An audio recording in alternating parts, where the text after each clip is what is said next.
یہ وہی کعبہ ہے جہاں پر رب کی عبادت کرنے سے روکا جاتا تھا، یہ وہی کعبہ ہے جو توحید کے نام سے بنایا گیا تھا لیکن شرک کے مرکز میں تبدیل ہو گیا تھا۔ لا الہ الا اللہ وحدہ لا شریک لہ صدق وعدہ وَنَصَرَ عَبْدَهُ وَهَزَمَ الْأَحْزَابَ وَحْدَهُ۔ اللہ تیرا بہت بڑا شکر ہے، تو نے وعدہ کیا تھا، تو نے وعدہ کیا تھا کہ مومن کی مدد کی جائے گی، تو نے وعدہ کیا تھا اسلام کی بلندی ہوگی، اور آج ہم وہ دن دیکھ رہے ہیں۔ آپ صلی اللہ علیہ وسلم کعبے کی چوکھٹ پر کھڑے ہیں، سامنے کی طرف نظر دوڑاتے ہیں، پتہ چلتا ہے کہ کفار مکہ سر جھکائے کھڑے ہیں، کفار مکہ سر جھکائے کھڑے ہیں، شرمندہ ہیں، اپنے کیے پر افسوس کر رہے ہیں، بدن کانپ رہا ہے، آنکھوں سے آنسو جاری ہیں، بدن سے پسینہ چھوٹ رہا ہے۔ وہ سوچ رہے ہیں کہ یہ محمد اب کیا حکم صادر کرنے والے ہیں، یہ محمد اب کیا حکم صادر کریں گے۔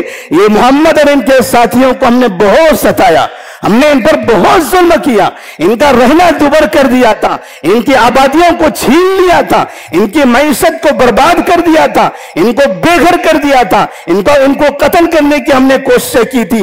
آج ہم مغلوب ہو گئے، وہ غالب آ گئے، کعبے کی چوکھٹ پر وہ کھڑے ہوئے ہیں، ہم نیچے ان کے سامنے شرمندہ اور ذلیل و رسوا ہو کر کھڑے ہیں۔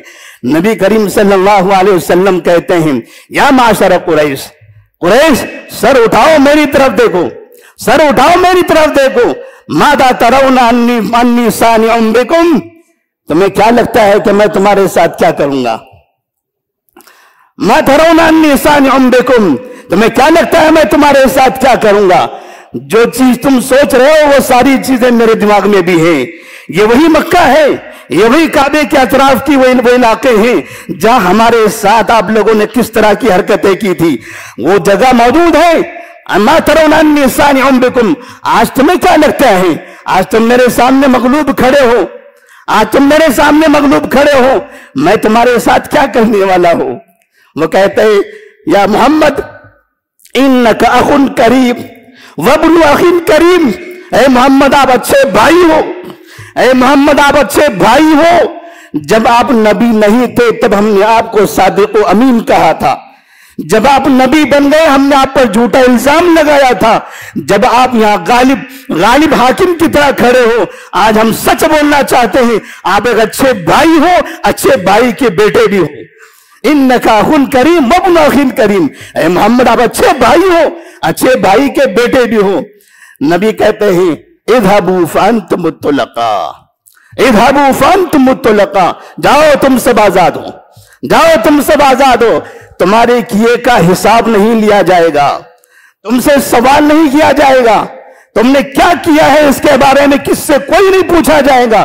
اذهبوا فانتم الطلقاء، تم نے کیا جہالت میں کیا تھا، عداوت میں کیا تھا، تمہیں نہیں معلوم تھا، آج سے تمہیں معلوم ہو جائے گا، آج سے تمہیں معلوم ہو جائے گا اسلام کیا ہے، آج سے تمہیں پتا چل جائے گا محمد کیا ہے، یہ سید المرسلین اللہ کے آخری نبی یہ کون ہے، آج سے تمہیں پتا چل جائے گا۔ اذهبوا فانتم الطلقاء، نبی کریم صلی اللہ علیہ وسلم کا وہ عمل ساری دنیا کے مسلمانوں کو یہ پیغام دیتا ہے کہ مسلمانوں کبھی اگر دشمن تمہارے سامنے آ جائیں، وہ مغلوب ہو جائیں، تو کبھی ان سے انتقام نہ لینا، انتقام نہ لینا۔ اسلام نے ہمیں یہ تعلیم دی ہے۔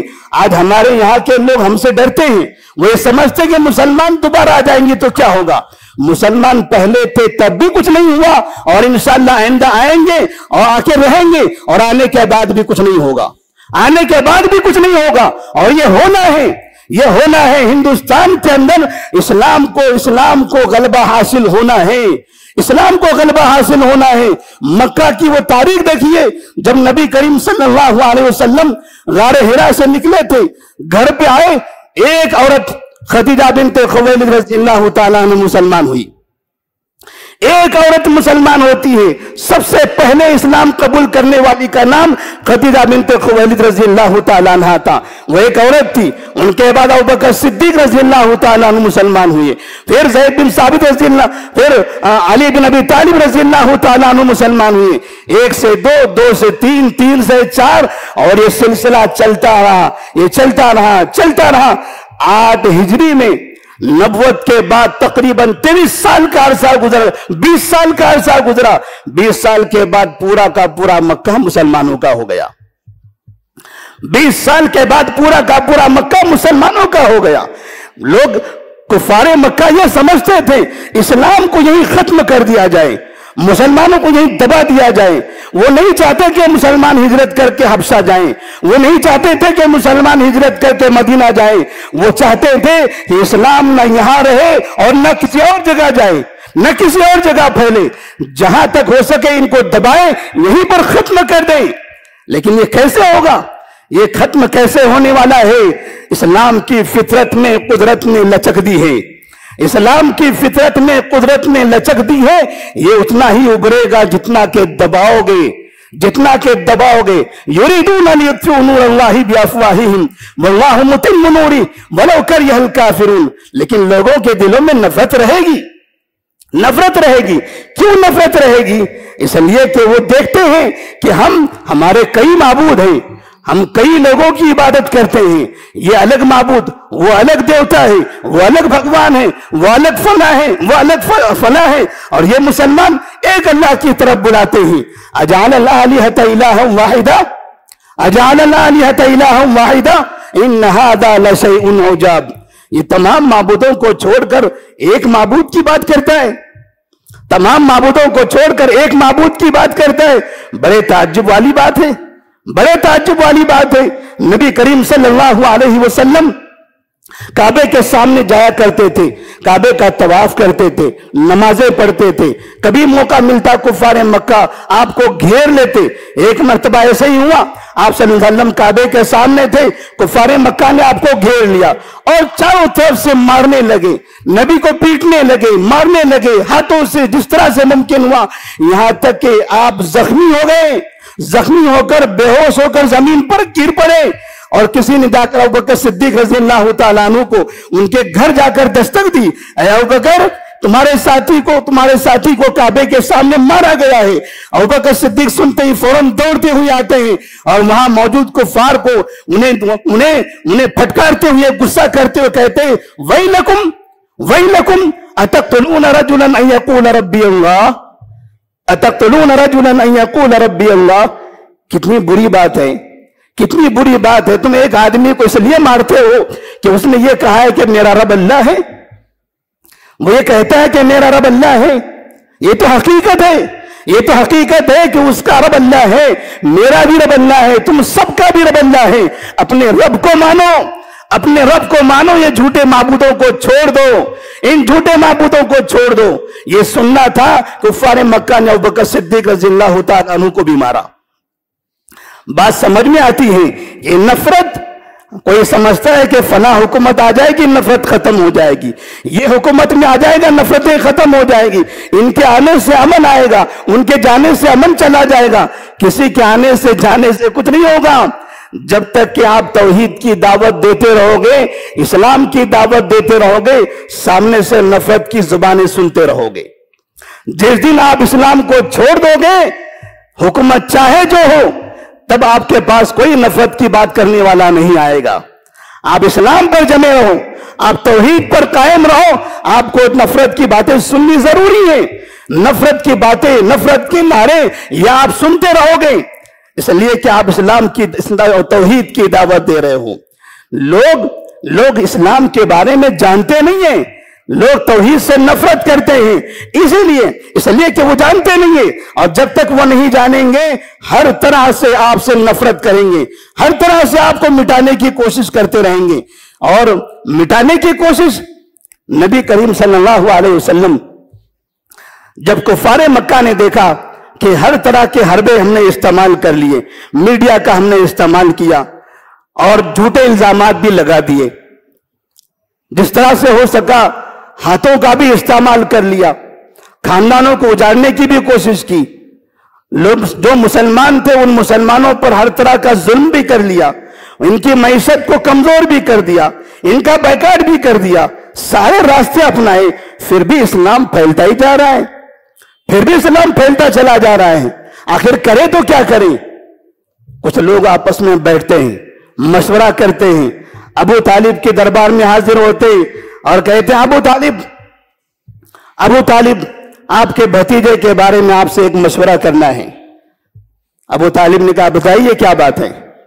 کہنے لگے ابو طالب ہمارے ساتھ عمارہ بن ولید نامی ایک نوجوان ہے، ایک خوبصورت نوجوان کو وہ ساتھ لے کر آئے اور کہا یہ خوبصورت نوجوان ہے، صحت مند بھی ہے، ابو طالب آپ بوڑھے ہو چکے ہو، بڑھاپے میں آپ کو سہارے کی ضرورت ہے، یہ نوجوان کو آپ رکھ لو اور آپ کا بھتیجا ہمیں دے دو، یہ نوجوان کو آپ رکھ لو، آپ کا بھتیجا ہمیں دے دو، خود ہوں عقلہ ودیتہ ولک عقلہ ودیتہ، اسے رکھ لو، اس کی دیت بھی آپ کو دیں گے، یہ آپ کی مدد بھی کرے گا، آپ اسے رکھ لو۔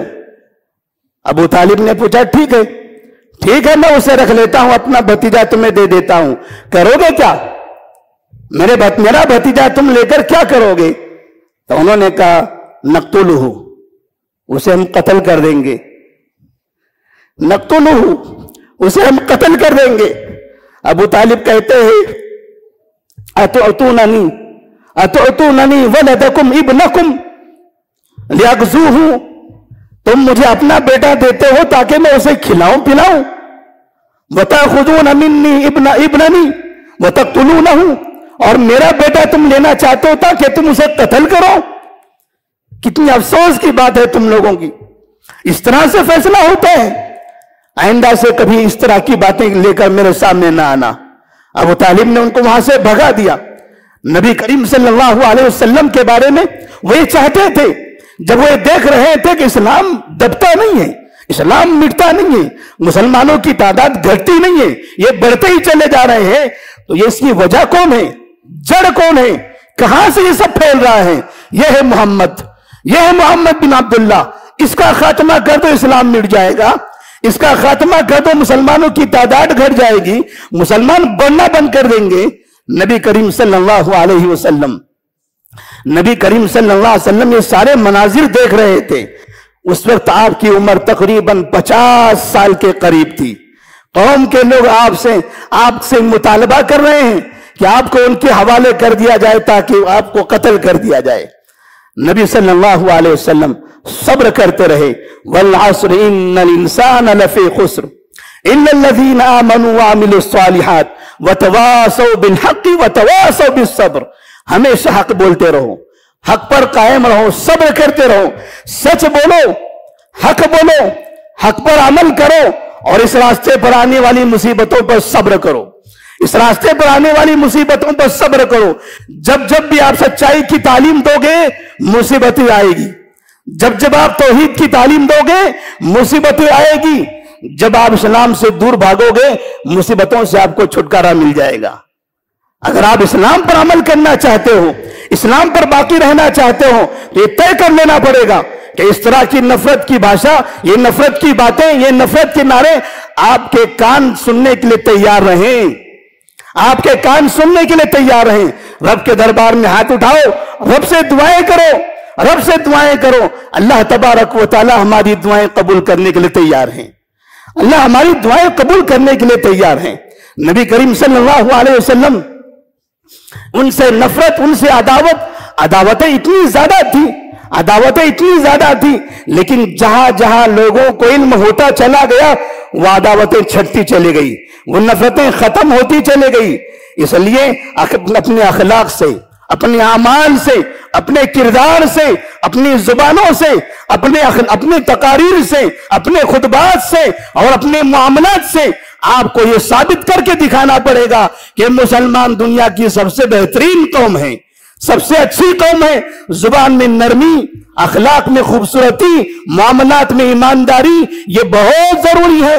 ان چیزوں کے ذریعے آپ لوگوں کو یہ باور کرا سکتے ہو کہ آؤ اسلام کے بارے میں پڑھو، جو اسلام ہم نے پڑھا ہے۔ آپ پڑھ کر تو دیکھو، جب وہ اسلام کو پڑھنے لگیں گے تب ایسی صورت میں ان کی دلوں میں کبھی نفرت نہیں ہوگی۔ نبی صلی اللہ علیہ وسلم جب مدینہ منورہ میں تھے، ایک شخص نکلتا ہے اپنے گھر سے، ارادہ اس نے یہ کیا تھا کہ نبی کا قتل کر دیا جائے۔ مکہ میں تو قتل کرنا چاہتے ہی تھے، مدینہ آنے کے بعد بھی پیچھے پڑ گئے۔ وہ چاہتے تھے جہاں یہ آدمی رہے گا اسے ہم قتل کریں گے، مدینہ میں رہے تو وہاں قتل کریں گے، طائف چلا جائے وہاں قتل کریں گے۔ مدینہ میں پہنچے، ایک آدمی نے ارادہ کر لیا، وہ چاہتا تھا کہ محمد بن عبداللہ کا قتل کر دیا جائے۔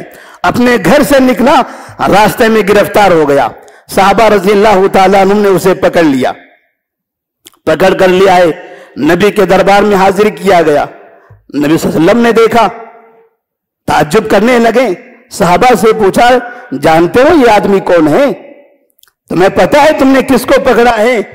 یہ سمامہ بن وصال ہے، یہ بنو حنیفہ کا سردار ہے، یہ اپنے علاقے کا بڑا محترم انسان ہے، یہ بڑا رعبدار شخص ہے، تم ان کی عزت کرنا، یہ بہت اونچی شخصیت ہیں، بہت اونچی شخصیت ہیں، دل میں چاہے اس کے جو ہو لیکن یہ اپنی قوم کا بڑا انسان ہے۔